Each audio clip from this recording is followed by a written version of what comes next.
And the Gemara that we learned on Friday was about the fact that there's schach that might be it might fall apart and disintegrate. And the example given was maror. Why maror is the example? Somehow the maror leaves, I guess, are common leaves that they had, and they would dry out and become like nothing. And because of that, it has certain laws regarding tumah and also regarding schach. And what are these laws? Well, number one, regarding tumah, although this this leave of maror should block tumah, just like any tent blocks tumah, because it was never huchsher lekabel tumah, was never watered, washed in order to be a receptacle for tumah. And because it's not a receptacle for tumah, because the water never hit it since it was harvested, so it should not, it's not susceptible to tumah, so it should serve as an oihel, as a tent. And by serving as a tent, it would block anything above it from becoming tameh. So, for example, if this leaf is hovering over a piece of a dead body, or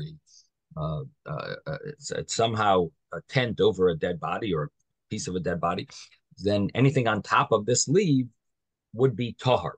However, our Gemara tells us, Abba in the name of Shmuel tells us that although that would logically be the law, but there is a rabbinic rule here that is going to change things. And it's going to say that rabbinically, things above this leaf are tummy. What do you mean? The tumah doesn't go up. Okay, the tumah doesn't go up. That's biblically. But because this is going to disintegrate, therefore, we are going to consider it as if it's already disintegrated, in a sense that the tumah will shoot upward, and we don't look at your tent as a tent that would block it. And so that's the rabbinic law regarding tumah. Now, we do not take that rabbinic law to the extreme and say, oh, it's not a tent, so anything else under the same tent will be tahar, will be pure. We don't take it that far. We're going to use it lechumra, not lekula. What is that? What do I mean? That, you could take this rabbinic law and say, oh, we're considering this leave as if it doesn't exist. If that's so, then anything else under the same leave should not become tameh, impure, from the corpse, because this is not really a tent. So the thing is, we don't say that. In fact, the statement clearly emphasizes that it's mevian as a tumah. It will bring tumah to other items that are under it. However, regarding chatzitza, regarding it blocking stuff that's above it, regarding that, we'll say that this does not block things above it rabbinically, even though biblically it would, but rabbinically, we're going to say the stuff on top of it is going to be tameh. Now, the tumah that the stuff on top of it will have will be a tumah dirabanan. It will be a rabbinic tumah, because biblically it's blocked. And then comes the next case, and that is that regarding schach. When you put these leaves on your sukkah, so you have a lot of kosher schach, now you have pasul schach. This is pasul schach. And the psul of pasul schach, the invalidity of invalid schach, normally has a size of, the normal size would be four hand breadths. You would be allowed to have an area of up to 4 hand breadths of invalid schach, and it would not ruin your sukkah. So even if you have a minimum size sukkah, and in the middle of it, you take up these 4 hand breadths of schach with invalid schach, it wouldn't invalidate your sukkah, because that's the maximum size of invalid schach is 4 hand breadths. But what if you use these type of leaves these type of leaves have a problem because they're going to disintegrate. It's going to be like leaving empty space in your schach. Empty space in schach has another amount. There's a different amount for empty space in the schach. And that empty space has a rule of 3 hand breaths, not 4 hand breaths. So logically, we would say, well, you're not allowed to use lettuce or other types of maror for schach. And even though it's not wet and it never got wet, and you'll say it's not susceptible to tumah, that rule doesn't apply to schach, even if it's not wet and it hasn't yet been muchsher lekabel tumah, prepared for tumah. It doesn't matter. It's always invalid for schach. It's an obvious rule that schach it's invalid even if it hasn't been muchsher. It's an item that is potentially susceptible to for tumah, even though at this point it's not. But it is a. It's not just not muchsher. It just wasn't prepared yet. But it's still an item that's it's invalid for schach. So it's definitely puzzle schach. But we're going to take it a step further and say not only is this invalid schach, it's like it doesn't even exist. And therefore, we're going to give you a measurement of 3 hand breaths instead of 4 hand breaths. So if you have a 3 hand breath area where this stuff is taking up within your schach, that area will be invalid and possibly invalidate the entire sukkah. So that's the reason I say possibly is it depends on how big your sukkah is. But if it's a small sukkah, it will invalidate your entire sukkah. And so the area that you have for moror schach is up to 3 hand breaths. The area you have for other invalid schach is up to 4 hand breaths. Now, what's so bad about moror? Why are we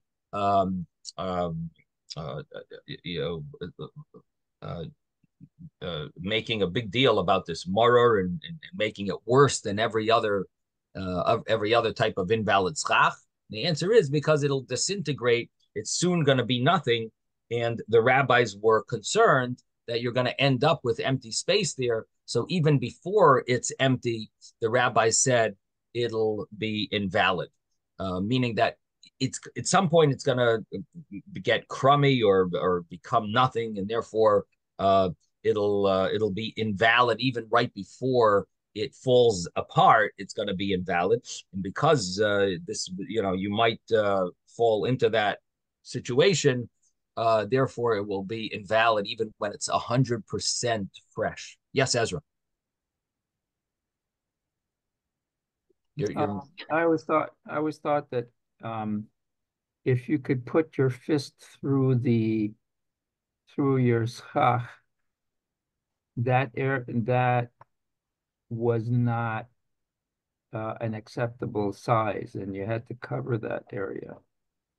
So how does that translate with what we're talking about now with the three hand breath?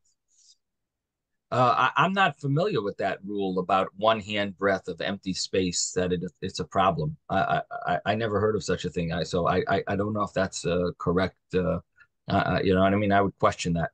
Anyone else ever hear of that? That 1 hand breath of empty space? If I remember correct, in fact, we have a Shulchan Aruch here.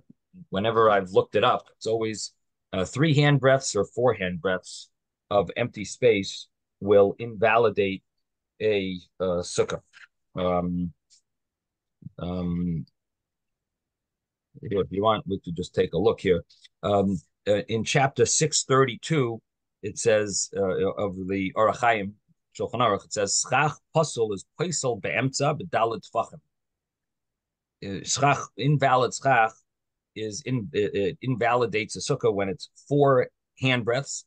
Aval pachas midalet kshera, less than 4 would be kosher, and you're allowed to sleep under it. You would even be allowed to sleep under it. And min hatzad in a paisel elab dalet amis. And if it's on the side of the sukkah, you get extra because we have the rule of doif and akuma, which I'm not going to go into now, but that rule allowed you to consider a large area on the side, even if it's invalid, because we look at it as a wall, not as the schach, which is a halachal meishim Sinai. Then he says a house that has a hole in the middle, right? Then you could use that because it's called doifen akuma. Now, the next paragraph talks about empty space.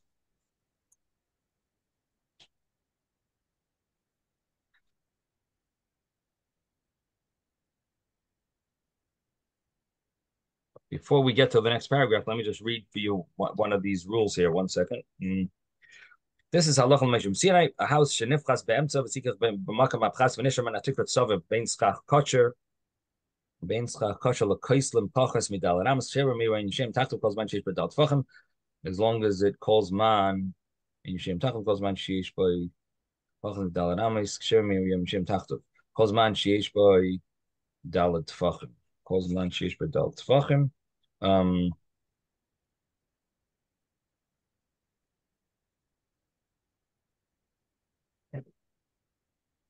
When does this apply? A sukkah gedola that has more than the schach puzzle 7 by 7, but a small sukkah that doesn't have only 7 by 7, whether on the side or whether in the middle,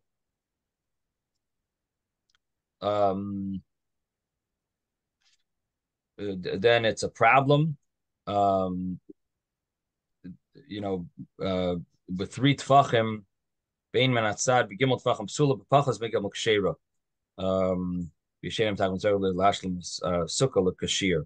So in a small sukkah, you would need it to have this invalid schach less than majority, basically. If it has majority of schach is invalid, that would be a problem. So it's here he brings that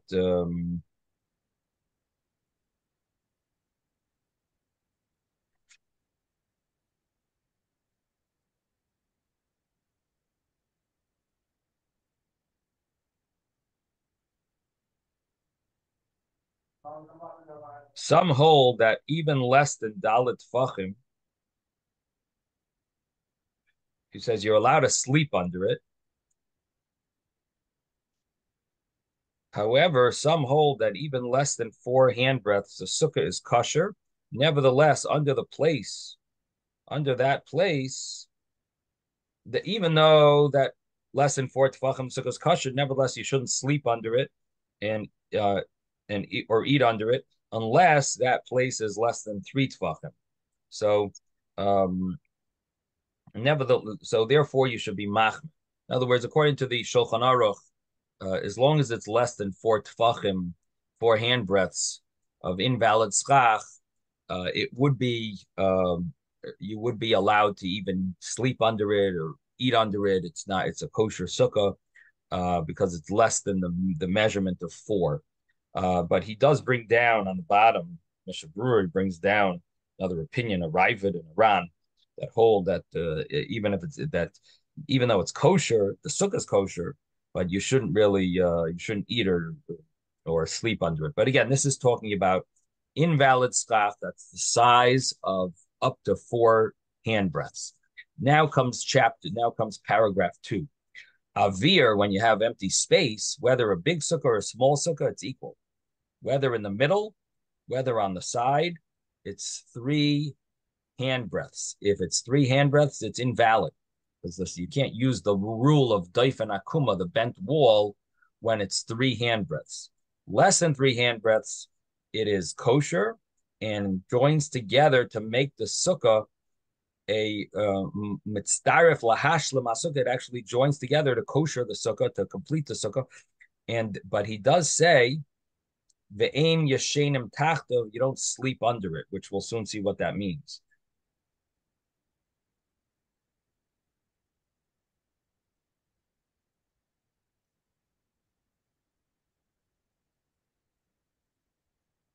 Now, the Ramah says only if it goes along the entire length of the sukkah, or sheyesh by k'dei lamed by roishay verubay, or there's enough that a person that person would fit his roish and roiv of his body. But without that, it would be permissible because there's no sukkah that doesn't have holes. In this, that schach puzzle is invalid with 4 handbreadths. In empty space is with 3 handbreadths. This is only where the sukkah is divided and you don't have a kosher sukkah left with the walls in any place. But if you still have a kosher sukkah on the sides, you have enough to make a kosher sukkah. So even though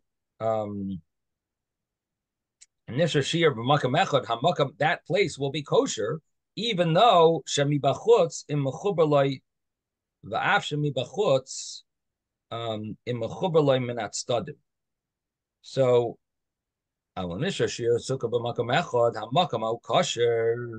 that place will be kosher. So what comes out is that if you have a kosher, if you have a big enough sukkah, so an empty space of 3 handbreadths is not going to necessarily ruin your whole sukkah because you do have a kosher sukkah besides that.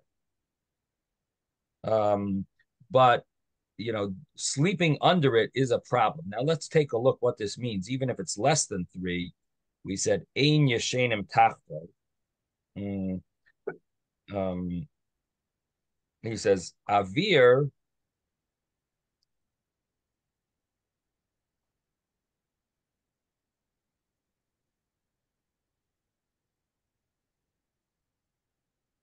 ein yeshenim tachto.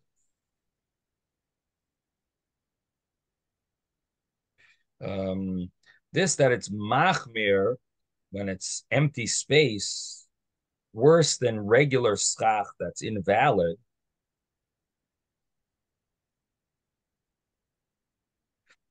And also regarding a big sukkah, empty space is more strict. So the Taz writes, because of empty space, everyone sees. And therefore it makes it worse. But this law is interesting. What does this mean? That it's less than 3 handbreadths and you can't sleep under it.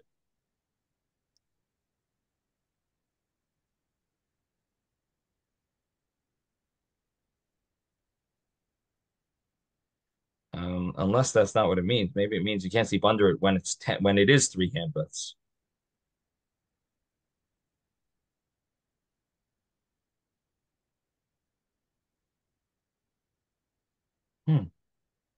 Sounds a little strange. One second.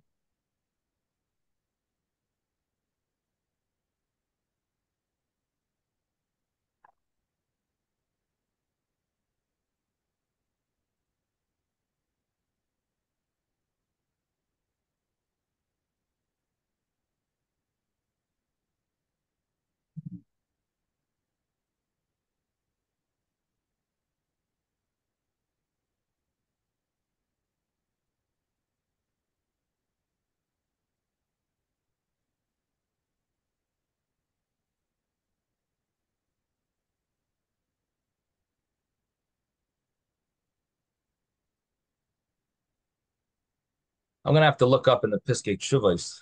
Let me just get it, Shulchan Aruch, because this is touching on Ezra's question, like what is the max, what is the limit of what you call it, of sitting, eating under it, or sleeping under it. Of course, eating under it has certain rules. In other words, it has to be a full-fledged meal to be a problem. So they give an example of sleeping under it, that you would not be allowed to sleep under it, even if it's less than 3 handbreadths of empty space.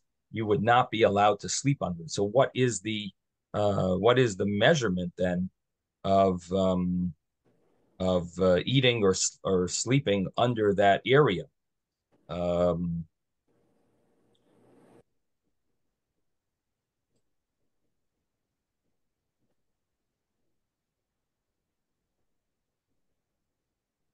Let me grab a Piskei Teshuvos. I'll be right back in 1 second. Yes, Jeffrey. What do you? I could imagine a situation that would bring this about, and I think that's the kind of thing that they're talking about. But they don't give all the details. let's say it's the first 2 days of the holiday, and you have a lot of wind, and it blows away some of your schach. It's not a purposeful thing. And at the same time, it's blowing away. Some other things fall down on it, like from the trees that are not over the sukkah, but around that area. Things get blown, they don't stay just right under where they fall. So you wouldn't be able to get up on a ladder and put new schach on and find some more branches to put on, I assume, during the days of the holiday itself, in the first 2 days. So you might have this situation where you're eating, you have people coming, they're eating, and it sounds like it's better if there's something covering that edge or that space, something falls down on it. It's better to have some schach that isn't totally valid than to have space.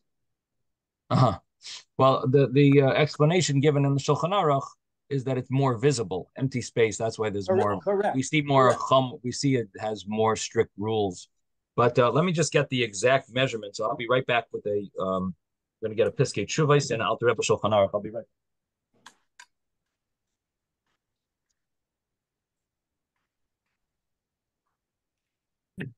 These kinds of circumstances really happen.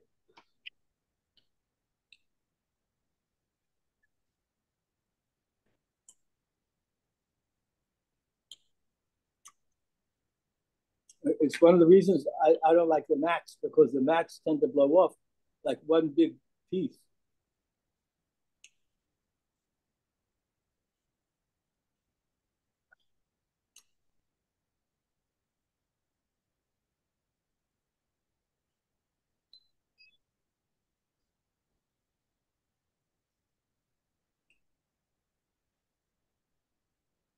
Did anybody ever have that happen? You know, where you have wind and the schach blows away?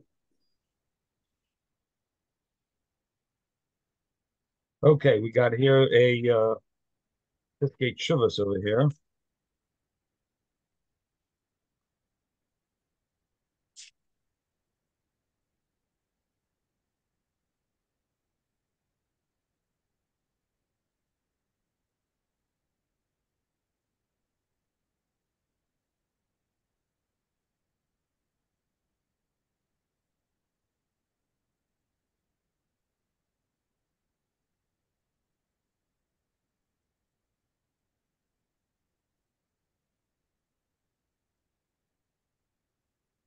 Okay, so here he goes.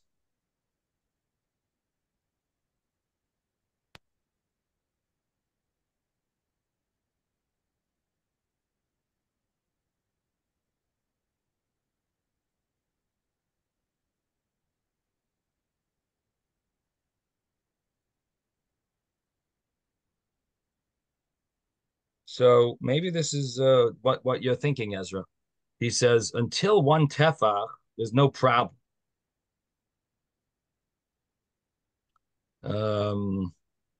But you should be careful that it shouldn't be in many places empty space, even less than a tefach al tefach, because might be too much chamsa meruba mitzilas.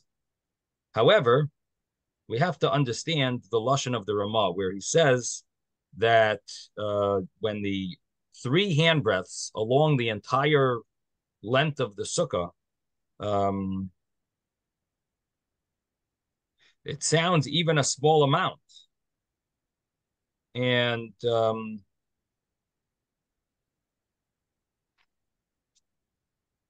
why would that be possible? Now,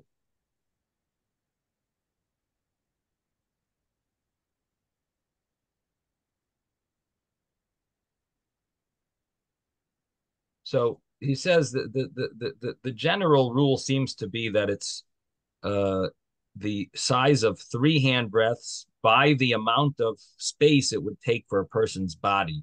Roiv Roisha or Rub Roiv Aguf, the majority of his body. But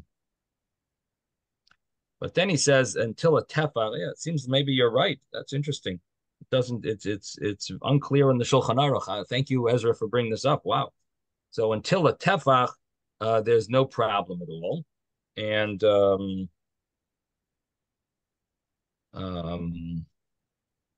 That's interesting. Wow.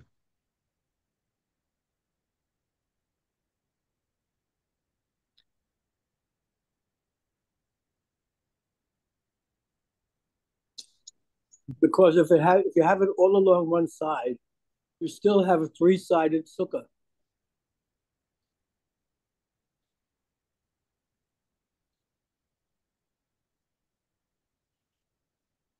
Yeah, but what about if you're in the middle? What about if you're in the middle? You ruin Much, both it's sides. much, You could ruin both sides of your sukkah. Yeah, it's much bigger problem in the middle. but it's not a problem. He wants to say if it's less than a tefach, there's for sure no problem. He uses the word the palfonim. I think that maybe refers to bamboo. I'm not sure if anyone knows that Hebrew word palfonim. Any palfonim? But Anyone? one Anyone of the know what? reasons I one of the reasons I like the bamboo is because it's heavier. And Yeah, but what happens? if you put five pieces of bamboo next to each other, in between each bamboo, there's an empty space that goes along the entire sukkah. So the simple reading of the Shulchan Aruch sounds like that could ruin your sukkah, invalidate your sukkah. So he says, no, if it's not a tefach width, then for sure it's not a problem. I'm just wondering above a tefach, that's that's interesting that even less you can't. It doesn't ruin your sukkah. You just can't sit under it if it's more than a tefach. So in other words, Ezra, to answer your question, then according to this, which I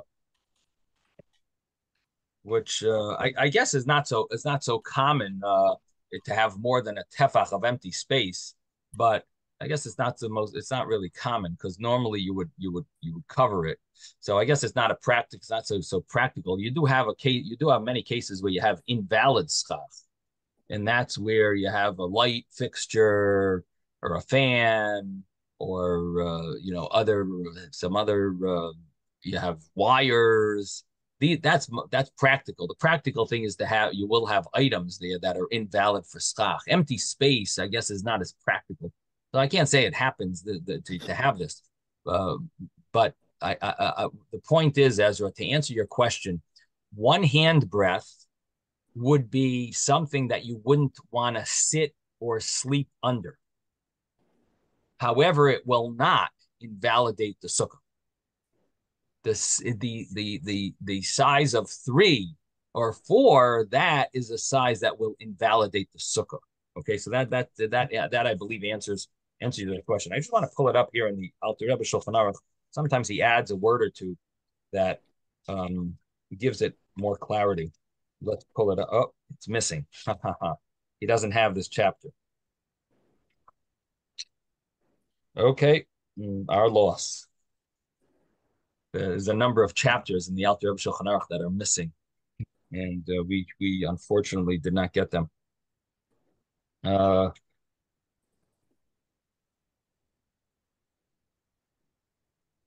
okay, anyway, we're going to be, I guess, looking at this Shulchan Aruch. We're going to keep it handy over here. Let's try to move forward. Any other questions? Victor, did you want to say something? See your hands up. Oh, okay, just comfort. Okay. Um, let's get back to the Gemara over here. So here we have this law that we learned on Friday that the sukkah could be invalid as if it's empty space, even though really it's invalid because of an item that's not kosher for schach, but we're calling this item, this maror, we're going to call it empty space, avir. And the reason we're calling it that is because at some point it's going to be avir because the maror is going to disintegrate or it's going to shrivel up and it'll be like avir. And the term, it's interesting, the wording that the Gemara uses, kivan delechi yavshi, when it dries up, parchi, it crumbles venufli and falls. I mean, I just can't imagine any maror leaves crumbling. I don't know. To me, it just sounds funny to use that term. L'chiyavshi parchi venufli, that they crumble. When they dry up, it crumbles. and falls. But I guess we'd have to leave out some leaves long enough and see what happens. well, Eventually, the understanding is all you need is 1 week, because that's that it seems like that's the concern. If it would take a long time, it wouldn't. well, I Maybe know we wouldn't be when so. you buy lettuce in the store, they have to leave it with they have the refrigerator and they have like these like mist. They Yeah, keep like missed a it. mist And thing little on, and holes in the bag. yeah. So apparently, Yeah, lettuce doesn't stay fresh long. yeah, So no, for sure, for sure. I'm just thinking about the wording, that it'll dry up and like crumble. If it's just that it dries up, I'd be fine. But to say the word crumble, just the word crumble to me sounds a little surprising. Even if you have, What'd Maybe you say, they Dave? may I'm sorry. shrivel. What'd you say? Maybe, Yeah, if you maybe have, they shrivel would shrivel. make sense. Just I think the word perky means to like crumble. if you have Anyway, evergreen boughs, pieces fall down.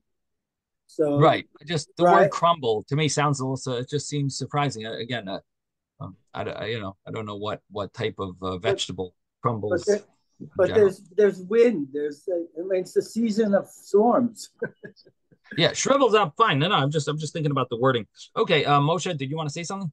Yeah, what about something like rhubarb, which has big leaves, I Yeah, mean, yeah. that's different from lettuce, I mean, it's a Uh-huh. different texture even, it's not Yeah, one but what side what of it about it? is Does it crumble? well, one side of it is rougher than the other side, of the Mhm. leaf. It's a different Okay. texture on the other side of the leaf. So that's what I'm wondering. Right. Anyway, I don't know if that would be kosher for Murder either. So I don't know if that's what we're talking about. But in any event, this is the Gemara's. This is the ruling of the Gemara. And I mentioned on Friday that there is a way of learning this Gemara, that it's considering this biblically a problem, not rabbinically a problem, but biblically a problem. And the reason would be that the way to learn it that way would be that any sukkah that's not going to last for 7 days is not a sukkah.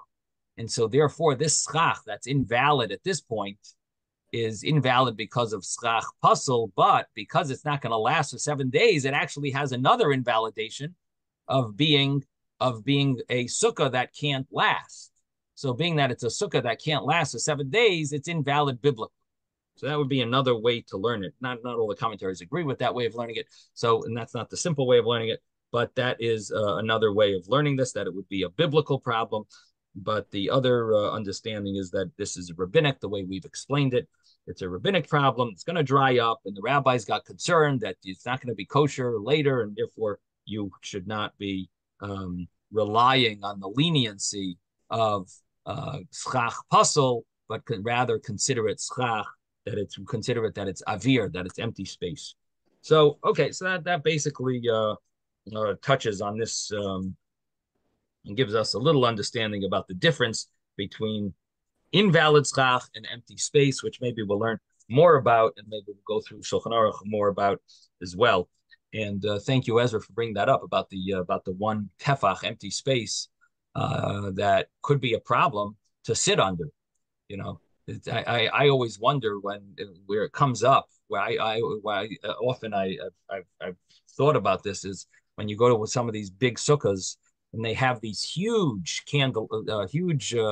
um, um, like they have fluorescent lights, but the fluorescent lights sometimes are very narrow. But some sukkahs they have like these. It's a very wide area of the fluorescent lights, and possibly more than 4 handbreadths. Definitely more. Some of them are more than 4 handbreadths wide. Would you be allowed to eat under that under that item that is metal and glass? It's a metal fixture, and there's and so it's invalid schach, invalid for schach. It's considered schach puzzle. And would you be not allowed? Should you be careful not to eat under that? And that's something that I've been looking it up every so often. I go into such a sukkah, and I'm always like thinking, oh, is this a problem? Because it's you have daled tfachim, you have up to 4 hand breaths, and 4 hand breaths is approximately a little over 3 inches each hand breath, so it's approximately a foot. Now, if you go to Home Depot, you can actually measure them. You could see these fixtures, these fluorescent fixtures, and you could see that some of them are more than a foot long. Of course, a small sukkah probably is not going to have this, but a more commercial type of sukkah, you would have this. Would that be a problem? And that's where you have this law that schach pasol is paisel beemtza bedaled tfachim. If it's 4 hand breaths, so it's a little over a foot, basically, it would schach pasol would make it invalid, and but if it's less than that, then it's not a problem to sleep under, which basically means you could also eat under it.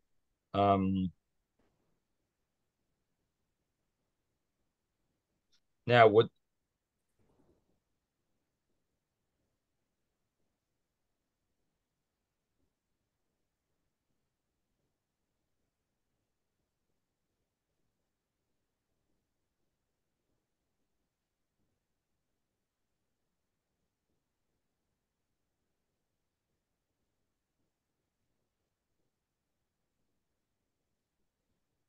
but maybe it only applies if it goes along the entire sukkah.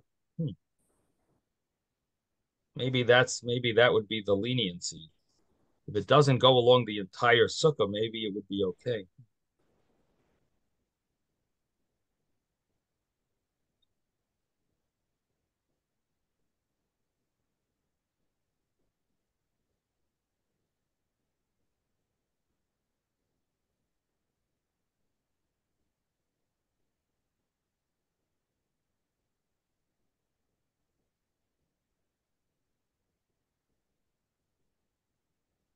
Yeah. Anyway, we'll have to look it up in the Piskei Teshuvos and the other poskim how that works with regards to that. Anyway, that would be a practical application of a puzzle schach, which it probably would not apply in a regular homemade sukkah, but maybe in a commercial sukkah, you probably you could come into such situation. Okay, now getting back to our Gemara, now we're going to go into some interesting complicated laws, and that is regarding yodos for tuma. Yad means a handle, and what we're basically going to be dealing with is there's a law that when it comes to something becoming impure or puzzle, tame, something that comes tame through if it's touched with something, if it touches something tame or something tame touches it, it becomes impure.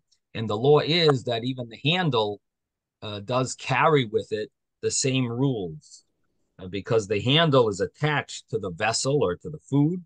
And even if the handle itself is not something that should be susceptible to tumah because it's not a vessel and it's not food itself, it's not edible. Nevertheless, because it's a handle, it's attached to it, it's a handle, and you hold the food with this or you hold the vessel with this, so it becomes batel, and therefore the impurity, if it touches it, it actually causes not only the handle to be tummy, but even the item itself, the food or the vessel, will also become tummy, impure. And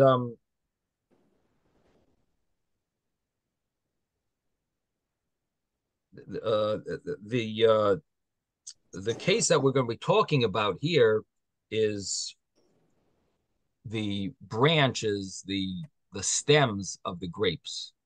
So if you have a cluster of grapes, how do you hold the grapes? You hold it by the stem. So will the stem be a handle for the grapes? What about grain? The case of grain is the straw part of the grain is a handle for the kernels. So both of these could be considered yodos, handles. The only thing is, it sort of depends on if you want the handle. What are you using the grapes for? What are you using the straw for? Is it being used as a handle or is it not being used as a handle? What is the purpose of your, are you eating grapes, so you want to hold the grapes, or are you pressing the grapes? If you're pressing the grape, then in that scenario, maybe you don't really want the stems. Why? Because pressing the grapes, the stems actually ruin it. Number one, they absorb your expensive wine because they take some of the wine and absorb it. You would rather if there weren't any stems. Of course, it's a headache to take off each grape from the stem, so you leave it on. But really, you don't want those stems to be there because they're absorbing some of your wine and grape juice. And the same thing could apply to your schach, that you don't really want you don't want the handle to the kernel because you don't even want the kernel itself. The kernel is puzzle for schach. You don't want the kernels. You just want the straw. It's just a headache to cut off. Maybe for whatever reason you don't cut off the kernels. But do you really want to hold if you were eating the kernels, you would want to hold it by the easy way to hold it is by the straw. But if you're not eating the kernels and using it for schach, so then the holding of the straw is really not a handle for the kernel. The kernel is something that you totally don't want, and the straw is what you do want. So it's like the exact opposite of what a handle normally is meant for. A handle normally is meant to serve the other part of it. Here, the straw is the main thing. So that what we normally would call a handle. So anyway, so that's what we're going to be dealing with over here. And the Gemara begins, Amar Rab Abba, Amar Rav Huna. Amar Rab Abba, Amar Rav Huna is by the dot in the Gemara on maybe about, let's say about 12 lines down from the top of the page, maybe 14 lines. Let's see. Maybe about 14 lines down from the top of the page on page 13b. Amar Rav Abba, Rabbi Abba, Amar Rav Huna. Rav Abba says in the name of Rav Huna.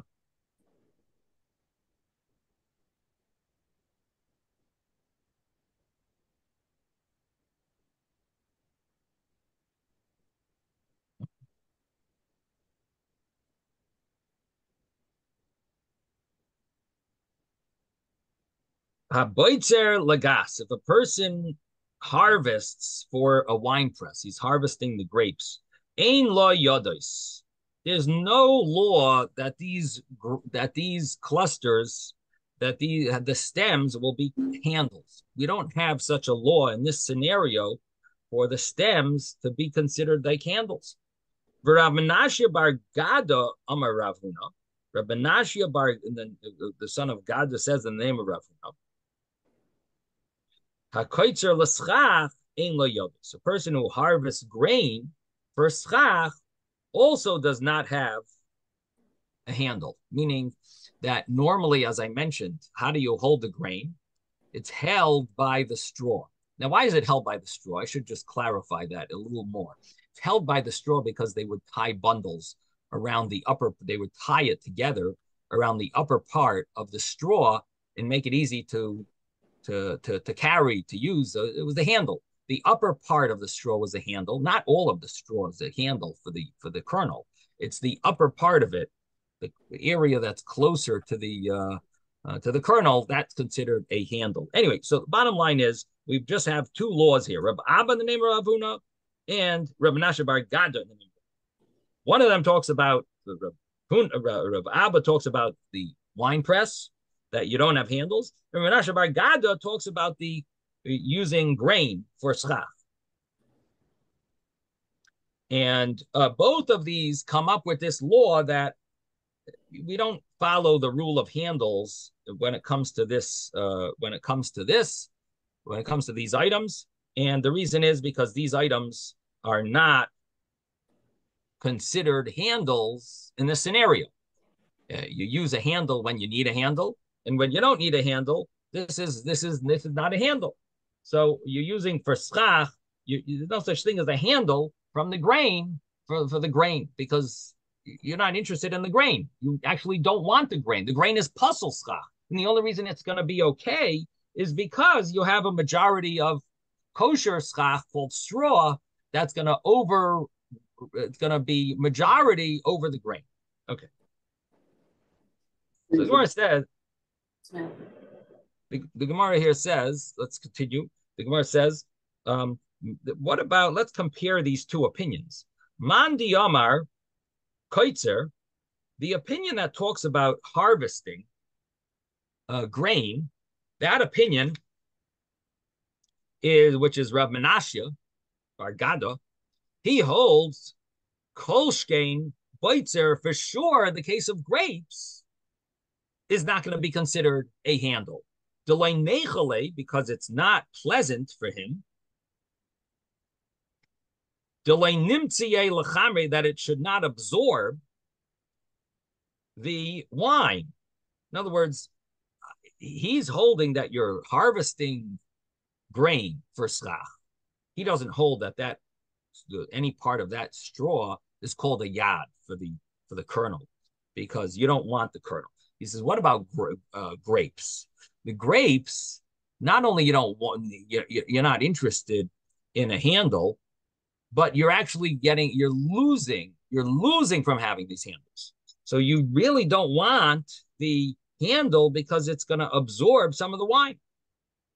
So for sure, that stem is not going to be considered a handle regarding tumah. Again, we're talking about the laws of tumah here. Tumah normally would apply to a handle, but some scenarios, this would not be called a handle. This would be one of them. A wine press, the stems of the grapes are not called handles. Now, the Gemara says, what about the other opinion? Manda Amar Boitzer. The other opinion, Reb Abba, who says about Boitzer, that when you harvest grapes, it's not considered a handle because you want it for the wine press. She'ein lo yodos. The other opinion, Boitzer she'ein lo yodos. Boitzer is a case that you're harvesting for the wine press. It doesn't have a handle because you don't want that.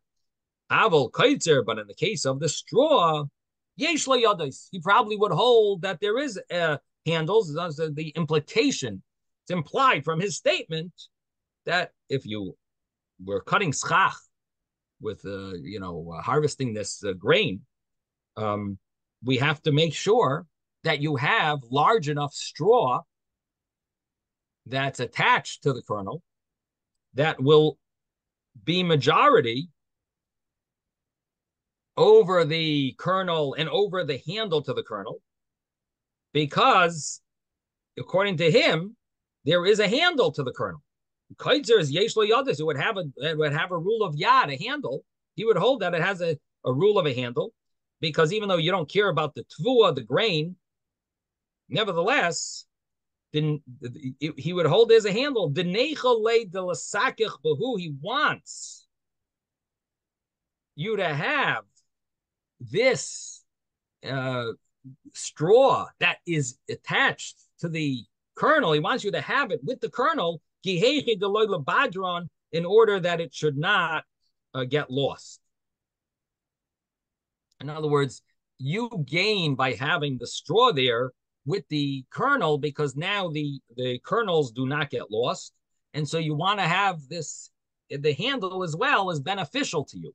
So he's looking at it as there's a benefit to you by the fact that ultimately, I guess after Sukkot, you're gonna benefit from having this. There seems to be two ways of learning this. There's a Rashi over here and a Tosfos. Tosfos over here says that that it could be the weight, that you want the weight that the kernels give, that the schach won't blow away.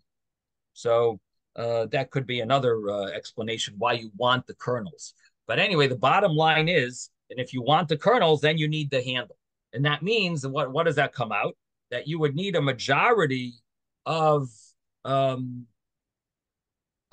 this stalk that is not a handle and not a kernel in order to make this a kosher piece of schach. So in other words, you need majority of kosher schach and a minority of non-kosher schach. Yes, Ezra. Yeah, but the problem with the grain basically weigh down one side of the stalks, which basically means it's no longer stable.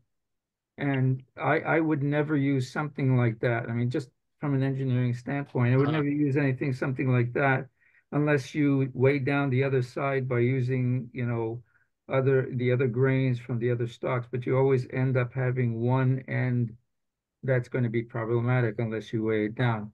So So, it's not, to me, it's not a benefit under any circumstances. Well, there are two explanations here. So Rashi, maybe the reason why Rashi uses this other interpretation, which he says the loyla badron, you want the oichel hamachuber behen because she'im yavdil roishi shibolim and akashim shema yispazru b'yelchu leibud. You're going to lose all the food. So that reason, I guess, would fit, would make sense. The other reason that Tosfos says yesh mefarshim, this is on the second to bottom Tosfos, says v'yesh mefarshim shiachbidu reishi shibalim ala koshin, that somehow you're using the edge, the end of the grain on top of the straw, that they shouldn't separate the straw from the sukkah with the wind. So I'm guessing that what he's saying is that that if you did some on one side and some on the other, somehow you would be able to figure out a way to benefit from these from this straw. In other words, you put some one direction, some the other direction. Somehow it would be weighing down on it. Again, I'm not sure engineering wise how solid it would be. Maybe it's a case where it's not very windy. Maybe it's not like Florida. Maybe it's a place where it's minimal wind. But even that minimal wind could ruin your sukkah, so it could ruin your schach. So in such a scenario, this would be good enough. Again, I'm not sure. I don't know, but that's the just mentioning that there is such an interpretation. But I hear your problem.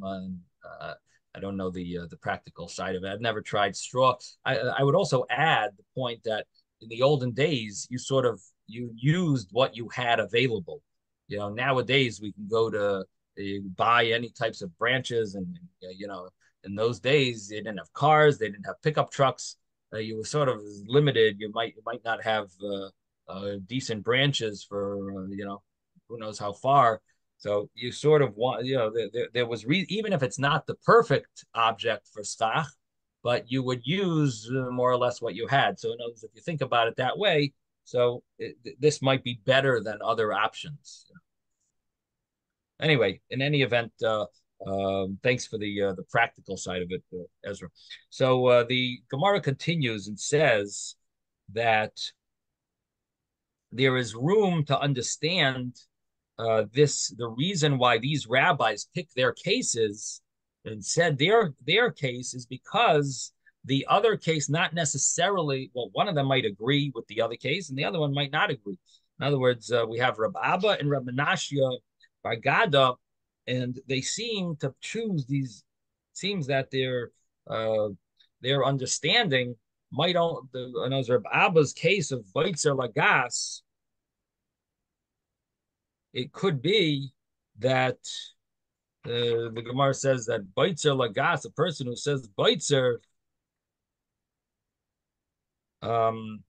maybe he will disagree with the Kaitzer case, because maybe the Kaitzer case he really wants to stop.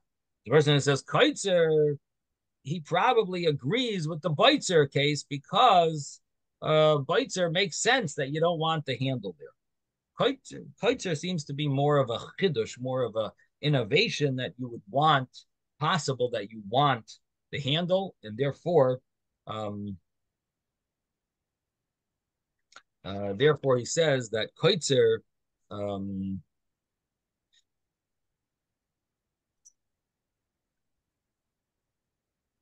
there's room to disagree and say you want the handle. So it could be that Reb Abba would hold Kaitzer has yodis.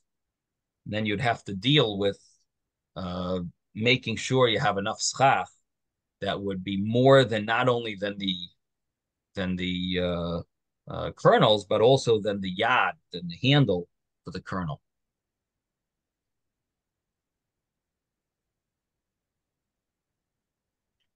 Okay.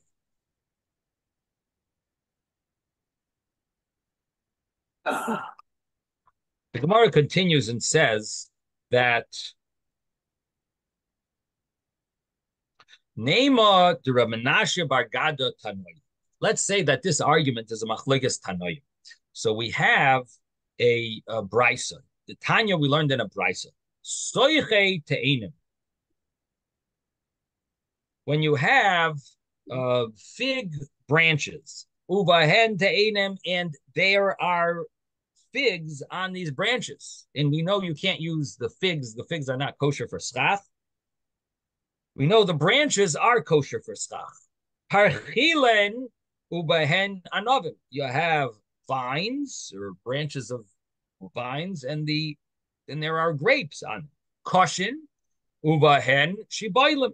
You have straw, and there are grains attached to the straw. Mechabdos. You have date palm branches, and ubahen tamarim, and there's dates on those branches. Machabdos, I should say, is more not just the branches, but they're like brooms.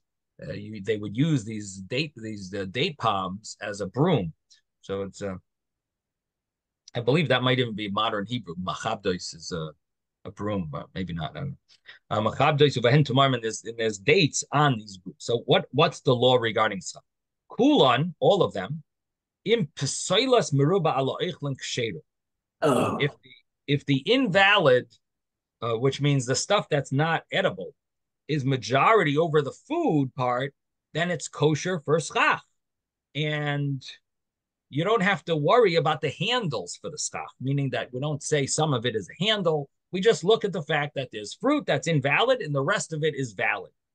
Now, the imlav, and if you don't have majority of the kosher parts of the branches for schach versus the fruit part, which is invalid, if you don't have majority psula, it'll be invalid for schach.